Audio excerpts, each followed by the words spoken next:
नटरंग राजकारणाचा आपण पाहूया दैनिक जनमत सोलापूरवर. नमस्कार, मी राहुल रणदिवे, दैनिक जनमत सोलापूरसाठी आपण नटरंग राजकारणाचा हा कार्यक्रम घेत आहे. या कार्यक्रमामध्ये पूर्वीचे जे काँग्रेसचे महापौर आहेत सुशीलाताई आबुटे हे 2014 साली ते आपल्या महापालिकेमध्ये महापौर होते. त्यांच्याकडनं आपण जाणून घेऊया त्यांच्या काळामध्ये सोलापूर शहराचा कुठला कुठला विकास झालेला आहे. ताई नमस्कार. नमस्ते. आमच्या नटरंग राजकारणाच्या कार्यक्रमामध्ये आपण सहभागी झालेला आहे. तुमच्या 2014 साली तुम्ही जेव्हा महापौर होते त्या टायमाला सोलापूर शहराचा कुठला कुठला विकास झाला? नमस्ते. आपण या ठिकाणी आलात त्याबद्दल पहिल्यांदा आपलं मी स्वागत करते. मी 6/9/2014 मध्ये महापौर पदाची सूत्र हातात घेतली आणि 20/9/2014 पासून मी कामकाजाला सुरुवात केली. सर्वात प्रथम म्हणजे मी महापौर झाली याचा मला सार्थ अभिमान आहेच, पण मला महापौर करण्याच्या पाठीमागं काँग्रेस पक्षाची आणि आमचे नेते आदरणीय राहुलजी गांधी, सोनियाजी गांधी, सुशीलकुमार शिंदे साहेब, प्रणितीताई यांचा खूप मोठा त्या ठिकाणी उज्ज्वलताई शिंदे यांचा वाटा होता. मला काँग्रेस पक्षाने त्यावेळेस भरभरून सहकार्य केलं आणि मला एक काम करण्याची संधी दिली आणि त्या संधीचं मी सोनं केलं असं मला वाटतं. सर्वात प्रथम मी हुतात्मा स्मृती मंदिरमध्ये जे आपले 4 हुतात्मे होऊन गेले त्यांना अभिवादन करते आणि त्यांच्या त्या हुतात्मा स्मृती मंदिराच्या पासूनच सुरुवात करते.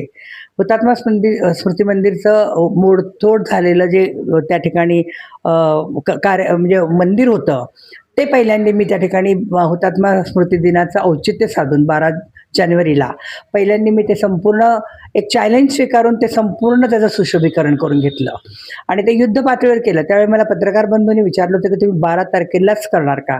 आणि मी त्यांना सांगितलं की हो, मी 12 तारखेलाच करणार आणि त्याप्रमाणे मी ते करून दाखवलं. पहिली गोष्ट. त्याच हुतात्मा स्मृती मंदिरामध्ये आपले जे काही नाट्य कलावंत होते म्हणजे जे सैराटचे दिग्दर्शक डायरेक्टर नागराज मंजुळे साहेब, आमच्या फैयाजताई, मोहन जोशी सर, ह्या सगळ्यांचा मी तिथं सत्कार केला आणि खूप मोठा कार्यक्रम त्या ठिकाणी केला. त्यावेळेस अतिशय चांगल्या पद्धतीने तो कार्यक्रम झाला. त्याला खर्चही त्या ठिकाणी करण्यात आला. हे माझं पहिलं काम. त्यानंतर हुतात्मा बाग जी लहान मुलांसाठी अतिशय आवश्यक होती, की लहान मुलांनी खेळायचं कुठं, बागडायचं कुठं, त्या बागेची अतिशय वाईट अवस्था झाली होती. त्या बागेचं मी उद्घाटन केलं. तिथं मला वाटतं माझं नेमप्लेट पण आजही तिथं असावं आणि तोही कार्यक्रम मी त्या ठिकाणी एक सुधारणा म्हणून केलं. त्यानंतर सतत भेडसावणारा प्रश्न म्हणजे या ठिकाणी म्हणजे मला सांगायचं आहे की जवळजवळ 700-800 कोटीची कामं मी त्या काळामध्ये केली असतील. आता प्रत्येक कामाचं मला काही नियोजन म्हणजे मी बायफर्केशन करू शकत नाही, पण तरी मला सांगते की मी डॉक्टर बाबासाहेब आंबेडकरांच्या प्रेरणेनं ज्या संविधानामुळे मी आज त्या ठिकाणी आज महापौर म्हणून काम केलं, ते डॉक्टर बाबासाहेब आंबेडकर हे आमचे जन्मदाते आहेत. खरं तर आमचे वडील आहेत ते आणि त्यांच्या प्रेरणेने, त्यांच्या आशीर्वादाने, त्यांच्या संविधानामुळे मी महापौर झाले असेल तर माझं पहिलं कर्तव्य होतं की जे न्यू बुधवारपेठ आणि बुधवारपेठ या ठिकाणी जे अस्थिविहार आहे त्या अस्थिविहारामध्ये मी त्या ठिकाणी भरपूर काम केलं. त्यांचं अस्थिविहारामध्ये सुशोभीकरण, मेघडवरी हे त्या ठिकाणी आम्ही आदरणीय शिंदे साहेबांच्या हस्तेच त्याचं उद्घाटन केलं आणि ते आजही सगळ्यांना प्रेरणादायी ठरतं. डॉक्टर बाबासाहेब आंबेडकरांच्या त्या अस्थिचं सुशोभन केलं. फॉरेस्टमध्ये गंगा निवास एक केंद्र जिथे डॉक्टर बाबासाहेब आंबेडकर उतरले होते त्याचं सुशोभीकरण त्यावेळी केलं. अतिशय म्हणजे नाजूक आणि अतिशय भावनिक अशी ती कामं होती, पण ती त्या ठिकाणी करायचं मला एक प्रेरणा मिळाली. मत्स्यालयाचं उद्घाटन केलं मी, जे रोडवर बसत होते ते लोक. आणि सगळ्यात महत्त्वाची गोष्ट, जे सोलापूरमध्ये अनागोंदी कारभार चालायचा, जो चोऱ्या माऱ्या व्हायच्या, त्यासाठी मी एक प्रपोजल त्या ठिकाणी दिलं होतं. असं की त्यांनी सांगितलं होतं की सोलापूरमध्ये प्रत्येक चौकात तुम्ही CCTV कॅमेरे ठेवा. तशा आम्ही मिटिंग्स पण घेतल्या होत्या आणि त्याप्रमाणे ते फॉलो झालं होतं. आज काय आहे ते मला माहीत नाही. आणि सर्वात महत्त्वाचा आणि नाजूक विषय म्हणजे स्मार्ट सिटी. अतिशय धडपडून त्या ठिकाणी सोलापूरचं कल्याण होईल. कोण करतंय, काय करतंय, सेंटरमध्ये कुणाचं गव्हर्नमेंट आहे, राज्यामध्ये कुणाचं गव्हर्नमेंट आहे, याचा विचार न करता मी अतिशय झोकून देऊन ते स्मार्ट सिटीचं काम केलं होतं. आम्ही हैदराबादला त्यावेळी ते दगडे पाटील मॅडम बरोबर गेलो होतो. व्यंकय्या नायडू साहेब आम्हाला तिथे भेटले. आम्ही येताना आमचा ॲक्सिडेंट झाला, पण तसंच आम्ही त्या ठिकाणी येऊन ते निवेदन दिलं आणि ते मंजूर केलं. माझ्या कल्पनेप्रमाणे त्यावेळी जवळजवळ 990 लोकांनी भाग घेतला होता त्या स्मार्ट सिटीच्या कार्यक्रमामध्ये. पण 9वा नंबर आमच्या सोलापूरचा आला आणि आम्ही त्या ठिकाणी यशस्वी झालो. त्याच्यामध्ये आम्ही जे पॉईंट टाकले होते, स्वच्छता, पाणी पुरवठा, काय कॅमेरे वगैरे, ते सगळं त्यामध्ये बसलं आणि आम्ही त्या स्मार्ट सिटीमध्ये आमचा नंबर आला. आम्ही खरं तर वाटलं आम्ही स्मार्ट आहोत, आमचं स्मार्ट चालले, पण त्यानंतरचा काळ आत्ता काय झाला ते तुम्हाला सगळ्यांना माहिती आहे. मी काही त्याबद्दल जास्त बोलू शकत नाही. पण माझी एक आंतरिक इच्छा होती की स्मार्ट सिटी ही त्या ठिकाणी झपाट्याने जर करत गेले असते कामं, आणि कदाचित मी त्या ठिकाणी असते की आमचे लोक असते, आमचा पक्ष असता, तर कदाचित ते फार चांगल्या पद्धतीने स्मार्ट सिटी आज बघायला मिळालं असतं. पण त्यानंतर आम्ही तिथे नव्हतो आणि त्यानंतर काय झालं ते सगळ्या सोलापूरकरांना माहिती आहे. त्याबद्दल मी काही जास्त बोलतच नाही आणि बोलणं योग्य पण नाही आहे. त्यानंतर आपण सोलापूरमध्ये फरशीकरण, डांबरीकरण, ज्या वॉर्डामध्ये ज्या नगरसेवकांना भरे, ते अपोजिशन पार्टीचे असो, BJPचे असो, काँग्रेसचे असो किंवा आणखीन दुसऱ्या पक्षाचे असो, राष्ट्रवादी असो, मी कधीही दुजाभाव केला नाही. मी महापौर असताना मी काँग्रेस पक्षाची महापौर, मला पक्षाने महापौर केलं, पण मी असं कधी समजलं नाही की मी पक्षाची महापौर आहे. कारण मी एक शेवटी MA MD शिकलेली एक एज्युकेटेड महिला म्हणून तिथं काम करत असताना सगळे महापौर, सगळे नगरसेवक माझ्या पक्षाचे आहेत. सगळ्यांना गरज आहे निधीची, म्हणून मी भरभरून सगळ्या नगरसेवकांना मी निधी त्या ठिकाणी दिला. कधीही कुठल्याही नगरसेवकाला मी दुजाभाव केला नाही. हे आज नगरसेवकांनी जर हे पाहिलं तर ते सुद्धा सांगू शकतील की आम्हाला कधीही मॅडमनी कमी निधी दिला नाही. भले माझ्या वॉर्डामध्ये कमी असेल निधी, पण मी अख्ख्या सोलापूरला त्यावेळी निधी दिला. 700-800 कोटी त्यावेळी मी दिले. त्यानंतर पुढे ते देतच गेलो आम्ही, आणि सगळे नगरसेवक त्यावेळी खरं तर खुश होते. हे मी स्वतः अनुभवलेलं आहे. मग त्याच्यामध्ये सगळी कामं आली, ड्रेनेज आलं, फरशीकरण आलं, डांबरीकरण आलं, हायमॅक्सचे दिवे लावले. मी एक दिवा 7-7 लाखाचा दिवा लावला. त्या रसूल हॉटेलजवळ लावला, इंदिरा गांधीच्या पुतळ्याजवळ लावला, मला वाटतं नई जिंदगीमध्ये लावले मी ते हायमॅक्सचे दिवे. ज्या ठिकाणी अंधकाराचं राज्य होतं त्या ठिकाणी मी ते दिवे लावण्याचं काम केलं. मला काय मिळालं का, मला काय निधी, ह्याचा मी कधी विचार केलेला नाहीये. डॉक्टर बाबासाहेब आंबेडकरांचे जे अस्थिविहार आहे बुधवारपेठमध्ये, त्या ठिकाणी डॉक्टर बाबासाहेब आंबेडकरांच्या जीवनामधले जे काही आणि सामाजिक कार्य जे होतं त्याच्या संदर्भामध्ये आम्ही अस्थिविहारामध्ये भीमसृष्टी शिल्पाचं उद्घाटन केलेलं आहे. डॉक्टर बाबासाहेब आंबेडकरांच्या पुतळ्याच्या पाठीमागं पण ते शिल्प आम्ही लावण्याचा प्रयत्न केला. आणि सर्वात महत्त्वाची गोष्ट आज जे आपण बघतो की आम्ही पाण्याच्या बाबतीमध्ये पण खूप आक्रमकपणे काम केलं. आम्ही त्यासाठी चोकलिंगम साहेब होते त्यावेळेचे विभागीय आयुक्त पुण्यातले, त्यांना NTPCच्या माध्यमातून आम्ही त्यावेळी निवेदन दिलं पाण्याच्या बाबतीमध्ये. नंतर मी आणि आपल्या आत्ताच्या आदरणीय आमच्या खासदार प्रणितीताई शिंदे ह्यांच्याबरोबर आम्ही जलसंपदा मंत्री गिरीश महाजन साहेबाकडे जाऊन त्या ठिकाणी उजनीतून पाणी सोडा, कारण उजनीतलं पाणी माळशिरस तिकडं अकलूजकडे चाललं होतं आणि सोलापूरकर त्या ठिकाणी वंचित होते, म्हणून आम्ही त्यांना पण ते निवेदन दिलं आणि त्याप्रमाणे त्यांनी आम्हाला त्यावेळेस कबूल केलं की आम्ही देतो, म्हणून तेही आम्ही पाण्याच्या बाबतीमध्ये केलं. दुसरी महत्त्वाची गोष्ट, आम्ही जवळजवळ राष्ट्रीय शहरी आरोग्य विभागासाठी 105 कोटीचा निधी त्यावेळी मी मंजूर केला होता. हायड्रोलिक शिडी, डॉक्टर बाबासाहेब आंबेडकरांच्या पुतळ्याला हार घालण्यासाठी जरा नेते मंडळाची जरा गर्दी असायची, ओढाताण व्हायची, म्हणून या डाव्या बाजूनं पुतळ्याच्या आम्ही एक हायड्रोलिक शिडी पण त्यावेळी बसवली होती. त्या ठिकाणी त्याचा वापर केला, पण नंतर कालांतरानं त्याचं काय झालं मी काय सांगू शकत नाही आहे.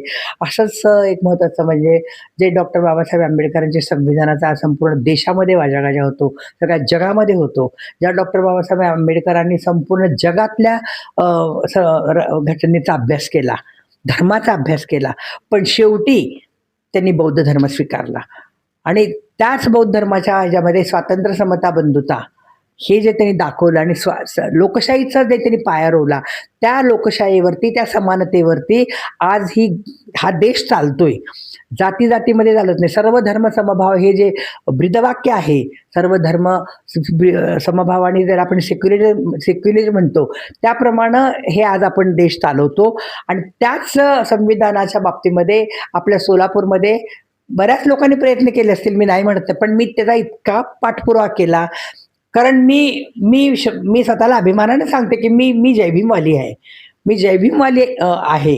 आणि म्हणतात ना की उमर से भूली भाली भीमराज की बेटी हूँ, मैं तो जय भीमवाली हूँ.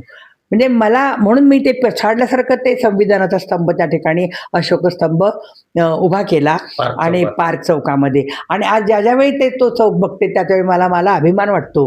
फक्त मला बऱ्याच लोकांनी सांगितलं की मॅडम तुम्ही इतकं चांगलं काम केलं. आदरणीय सुशीलकुमार शिंदे साहेब होते, पंडिते होते त्या कार्यक्रमाला. 14 एप्रिलला आम्ही त्या दिवशी आंबेडकर जयंती दिवशी तो कार्यक्रम केला 2017च्या दरम्यान. आणि त्यावेळी मला बऱ्याच लोकांनी विचारलं की एवढंच मी मोठं काम केलं, तुमच्या इथं तिकडं नावाचा उल्लेख नाही आहे. मी म्हणलं माझं नावाचा उल्लेख नाही तेच खूप चांगलं आहे. आम्हाला शिंदेसाहेब पण म्हणाले की आपलं नाव नाही, लोकांना कळतं ना. आणि मग लोक शेवटी नावाला हे करतात. पण नाही म्हटलं मी केलेलं काम आहे. आणि मला अजून एक अभिमानाने सांगावं वाटतं साहेब तुम्हाला, सर तुम्हाला, की माझे वडील लक्ष्मणराव नरसू आबुटे हे मला वाटतं 1900 मी लहान होते त्यावेळेस 64च्या दरम्यान मला तर नगरपालिका होती. आणि नगरपालिकेचं हे भरायचं ते आपलं नवी पेठेमध्ये ती शाळा आहे ना, तिथे माझे वडील निवडून आले त्यावेळेस. 1552 त्यांना मतं पडली आणि ते न्यू बुधवारपेठमध्ये निवडून आले त्यावेळी पहिले नगरसेवक म्हणून. तर आज मला ह्या गोष्टीचा अभिमान वाटतो की जे माझे वडील डॉक्टर बाबासाहेब आंबेडकरांचे निष्ठावंत होते, पाईक होते, त्यांच्या अस्थी कालच्या पेपरमध्ये वाचलं असेल तुम्ही, त्यांच्या अस्थी सोलापूरमध्ये आणाव्यात म्हणून हट्ट करणारे माझे वडील आणि तुकाराम इंगळे साहेब, ह्या दोघांनी मिळून ते अस्थी सोलापूरमध्ये आणल्या. त्यांचीच मुलगी मी एक वतनदार म्हणून मी सांगू शकते आज, की त्यांचीच मुलगी म्हणून आज मी माझ्या वडिलांनी अस्थी आणल्या आणि त्यांच्याच मुलीने डॉक्टर बाबासाहेब आंबेडकरांचं ते अशोक स्तंभ संविधानाचं उभं केलं. हे माझ्यासाठी फार अभिमानाचे आणि अतिशय म्हणजे भावनिक कशी गोष्ट आहे, एवढंच मला इथे सांगायचं आहे. राहिला प्रश्न हा सोलापूरच्या विकासाचा. सोलापूरचा विकास जेव्हा जेव्हा आपण त्या पदावर येतो तेव्हा म्हणतो करायचं, पण करायची खूप खुमखुमी असते, खूप खूप म्हणजे हे वाटतं, पण करणारा वेळेस अडथळे पण येतात. याच बाबतीमध्ये जेव्हा मी नशिबाण्यासाठी मला समजते की जेव्हा मी महापौर झाले तेव्हा मला पाण्याच्या प्रश्नासाठी युरोप खंडामध्ये मला 3 देशामध्ये पहिल्यांदा बोलवलं, पाचारण केलं. माझं मी अहोभाग्य समजते ते. मला मी स्पेन, जर्मनी आणि बेल्जियमचे दौरे आम्ही त्यावेळी केले. आणि त्या ठिकाणी पाणी प्रश्नाबद्दल इतकं प्रचंड त्यांनी आम्हाला अभ्यास केला. त्यावेळी महानगरपालिकेच्या लोकांनाही मी घेऊन गेले होते माझ्यासोबत.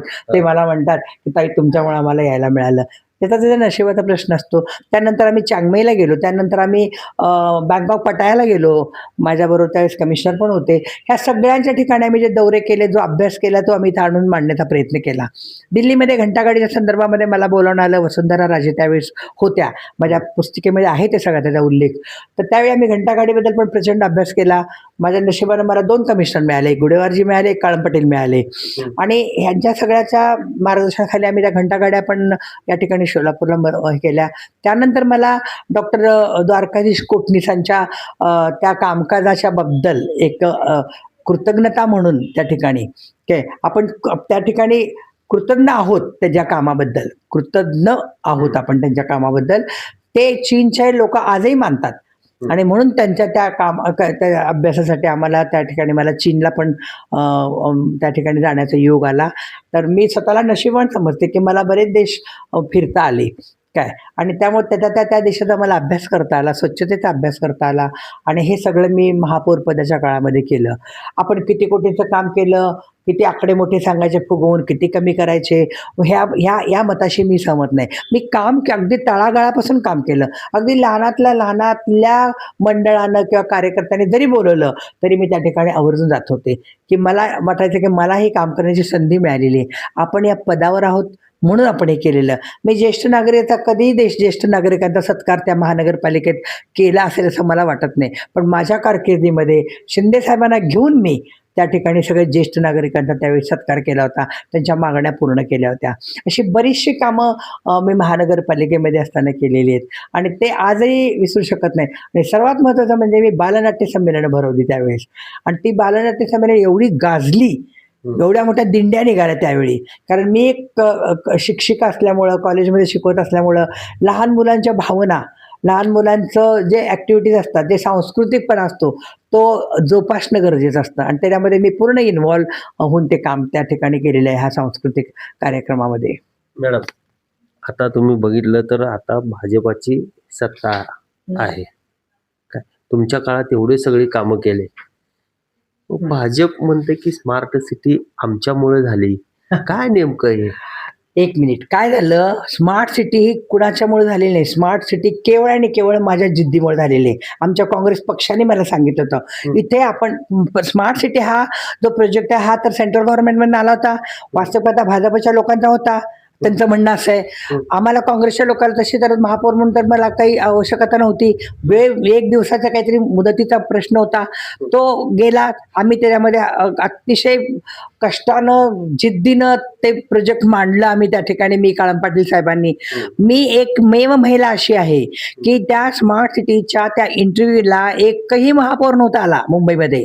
मी आणि काळम पाटील सर, आम्ही दोघं जे सकाळपासून थांबलो होतो ना ते संध्याकाळपर्यंत थांबलो. ह्याच्यासाठी आम्हाला तिथं जे परीक्षक होते, माझ्या कल्पनेप्रमाणे त्या ठिकाणी म्हस्कर मॅडम पण होत्या, म्हस्कर सर होते. त्यात मला तर अजून मला तर नावं तर लक्षात नाहीत माझ्या, पण ते स्वतः म्हणाले की मी पहिली महापौर बघितली अशी की जी सकाळपासून संध्याकाळसाठी आपल्या शहरासाठी थांबलेली आहे.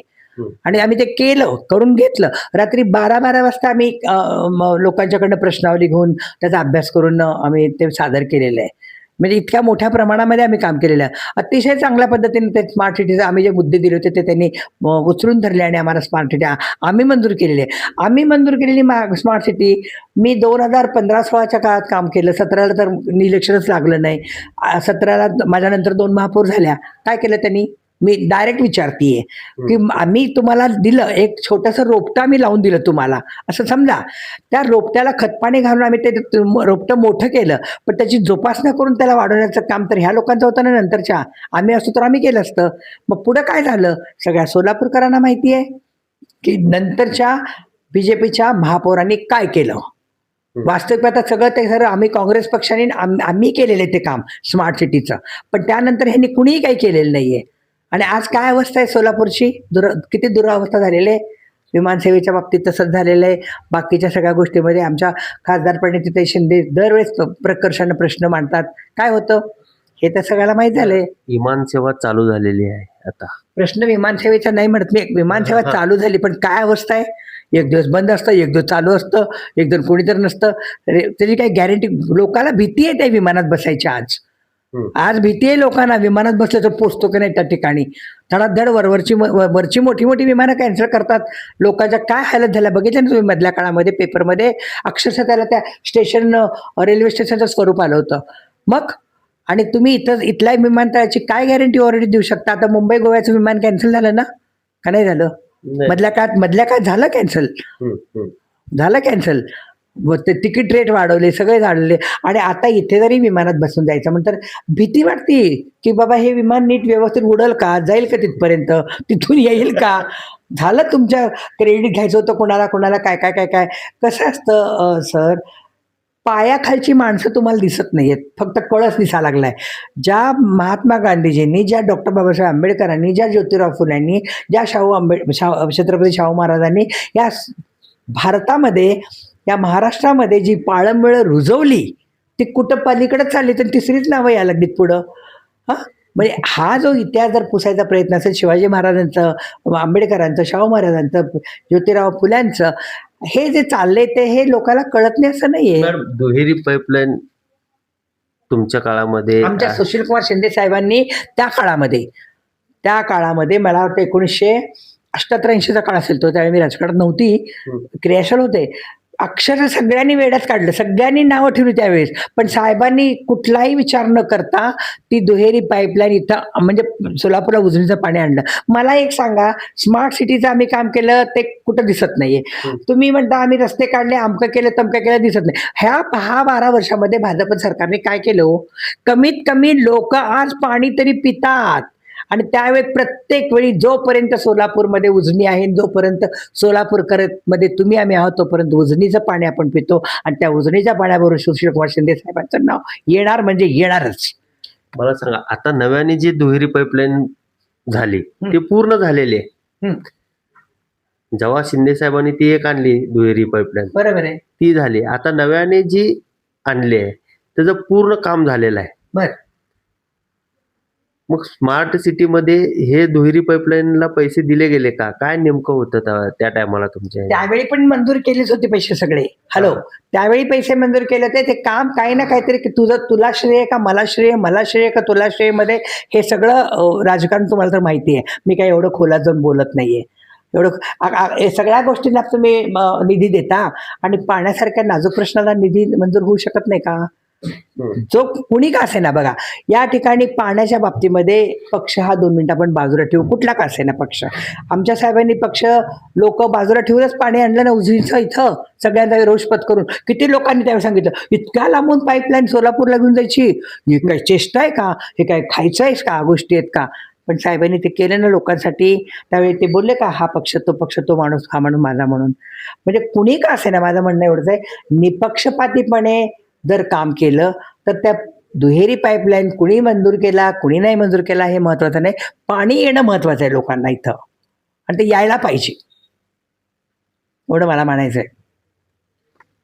येणाऱ्या निवडणुकीमध्ये आज 4 वाजले आता आचारसंहिता राज्य निवडणूक आयोगाने घोषित केले. तुम्ही अजून राजकारणात राहणार आहेत का? मी राजकारणातच आहे ना, मी राजकारण कुठे सोडले? नाही, तुम्ही म्हणता की मी आता ह्या पुढे उभारणार नाही. तुम्हाला मी एक साधा प्रश्न विचारते. आता जवळजवळ 200, 500, 400 कितीतरी फॉर्म भरतात लोक, ते राजकारणात असतात का? राजकारणात असतात, पण त्यांची हौस असते, त्यांना वाटतं आपण उभं राहावं, काहीतरी करावं.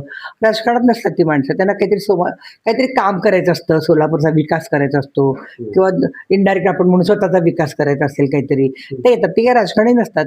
असं कोणी सांगितलं की राजकारण इलेक्शन उभारल्यावरती ते माणूस राजकारणी असतो आणि इलेक्शनला नाही उभारला तो राजकारणी नसतो. आता मी आमदार केला 1985 साली, मला वसंतदादांना सांगून शिंदे साहेबांनी आणि एन एम कांबळे साहेबांनी तिकीट दिलं होतं आमदारकीचं. मी त्यावेळी कोरी पाटी होते. 1985ला डोबळे माझ्या विरोधात होते. मला ते मंगळवेढा तालुक्याचं कुठला गाव पण माहित नव्हता. अतिशय कमी मताने त्यावेळी पडले मी. वसंतदादा होते त्यावेळी, शिंदे साहेब होते त्यावेळी. शिंदे साहेबांनाच वसंतदादा म्हणाले, ओ शिंदे यांना, अरे तरी बोलायचे साहेब दादा त्यांना, हिला निवडून आणा म्हणले पोरीला, आपण हिला एज्युकेशन मंत्री करू. मी म्हणलं मला नको मंत्री बिंत्री म्हणलं, मी निवडाल ते बस झालं, पाडतील म्हणलं मला. पाडलं मला. मग मला त्यावेळी पाडलं म्हणून काय मी नंतर काय राजकारणात नव्हते का? मी होतेच ना सतत, मी कुठल्या ना कुठल्या माध्यमातनं. त्यामुळे मी राजकारण तर शेवटपर्यंत राहणार आहे. आणि अजून एक पुढचा प्रश्न तुम्ही विचारायच्या अगोदर सांगते, मी काँग्रेसमध्येच राहणार आहे. हे पक्ष कधीच बदलणार नाहीये. प्रणितीताई असेल किंवा शिंदे साहेब असतील, ते तुम्हाला येणाऱ्या निवडणुकीमध्ये, आणि राहुल गांधी साहेब की येणाऱ्या निवडणुकीमध्ये तुम्हाला सांगितलं काँग्रेस पक्षाने की तुम्ही निवडणुकीला उभा राहा, तुमची इच्छा काय असणार आहे त्या टायमाला? मला ना निवडणुकीच्या बाबतीमध्ये 1900 मला वाटतं 17 नंतर मी इलेक्शनला खरं तर उभारणार नव्हते. महापौर झाले नको म्हटलं. मला जर दिलं तिकीट तर मी ज्या प्रभागात काम केलेलं आहे माझ्या तिथं द्या म्हणून सांगितलं होतं. पण मला पक्षाने सांगितलं, आमच्या पक्षश्रेष्ठींनी, की नाही तुम्ही इथं नाही उभारायचं, तुम्ही या वार्डात उभा राहा. म्हणजे मी आता जिथं राहते ना, म्हणजे त्यावेळी तर वॉर्ड मला वाटतं 22 होता, आता 24 होता त्यावेळी, आता बदलले असतील वॉर्ड क्रमांक वगैरे.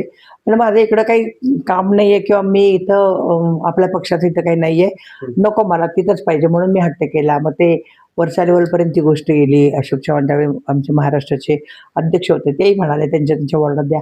पण पक्षश्रेष्ठीने मला आदेश केला. म्हणजे आमचे शिंदे साहेबच मला म्हणाले की नाही, पक्षाला गरज आहे, पक्षाला वाटतं की तुम्ही ह्याच्याऐवजी तिथं उभा राहा. मी अक्षरशः नको नको नको म्हणाले. तर तिथे नको, ते आपला काही एरिया नाहीये. काय म्हणणे नाही, तिथंच तुम्ही उभं राहायचं. मला उगे मला तिथे यश अपयश. मला उदाहरण दिलं साहेबांनी. मी जेव्हा राष्ट्रपतीला उभारलो, उपराष्ट्रपतीच्या निवडणुकीला, तेव्हा मलाही माहित होतं तिथं काय होणार आहे त्याचा रिझल्ट. पण मला पक्षश्रेष्ठींनी आदेश दिला, आदरणीय सोनियाजींनी, मी उभारलो. तसं तुम्हाला मी आदेश देतो, तुम्ही उभा राहा. म्हणजे मी महापौर झाले, आता मला काही गरज नाही कशाची, काय नको, बस झालं. नाही म्हणजे आम्हाला पक्षाला पाहिजे, तुम्ही उभारायचं, उभारा. मी उभारले. या इथे माझ्या प्रभागात उभारले मी. मतही मला चांगली मिळाली. पण आता काही ठिकाणी कसं होल्ड असतात काही पक्षाचे. या एरियामध्ये भाजपचा होल्ड आहे. त्यामुळं तिथले भाजपचे सीट आले आणि आमच्या काँग्रेसचे आम्ही दोघं तिघं होतो. मी होते, माझ्यासोबत मनोज येलगुलार होते, आणखीन एक त्या विकासच्या मिसेस, त्यांचं नाव माझ्या लक्षात नाही. त्या होत्या आणि तो गायकवाड होता. आम्ही चौघजण उभारलो, पण त्याच्या चौघामध्ये पण मतं चांगली मिळाली होती. त्यामुळं पक्षश्रेष्ठींनी, पण आता पक्षश्रेष्ठींना आम्ही अगोदर सांगू, त्यामुळे आता पण तुम्ही म्हणता त्याप्रमाणे पक्षश्रेष्ठीने आदेश दिला तर पाळावा लागतो बऱ्याच वेळा, आपल्या मनात असो किंवा नसो. तर आपण त्याचं करायचं काहीतरी. पण शेवटी पक्षाचं कामच आहे ना शेवटी ते पण. म्हणजे त्याप्रमाणे विचार करावा लागेल. धन्यवाद मॅडम. आपण दैनिक जनमत सोलापूर न्यूजसाठी खूप काय म्हणजे माहिती चांगली दिली. जे 2014 साली तुम्ही महापौर होते, तेव्हापासून ते आत्तापर्यंतची खूप खूप चांगली, म्हणजे जनतेला माहीत असायला पाहिजे की काँग्रेसच्या काळामध्ये काय काय विकास झाले हे तुमच्याकडनं आम्ही जनमतच्या वतीने जाणून घेतलेलं आहे. मी राहुल रणदिवेसह चंदन बोल्लू, सोलापूर न्यूज.